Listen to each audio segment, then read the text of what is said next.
Prinote fabrique principalement des véhicules à chenilles.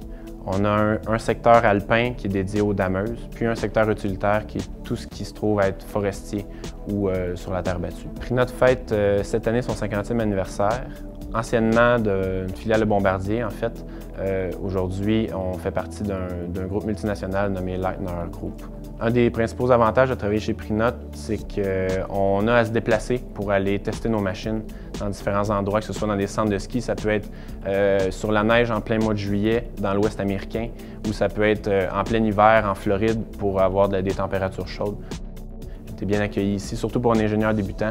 En commençant, on a beaucoup de support, puis beaucoup de vécu aussi, des personnes en place. On a des gens qui sont ici depuis des dizaines d'années. Ça fait en sorte qu'on réussit. Le développement personnel, c'est vraiment très bien travailler chez Prinote pour cet aspect-là.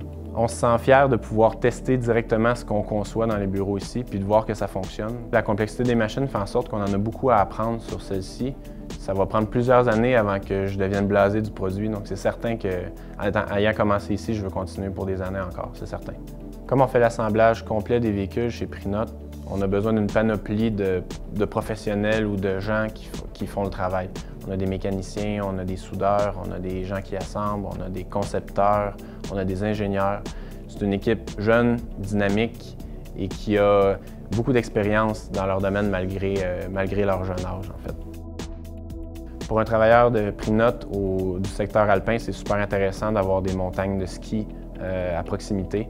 Donc, étant au domaine alpin, c'est certain que nous, on adore la neige, puis on permet de voir nos machines aussi en action en même temps.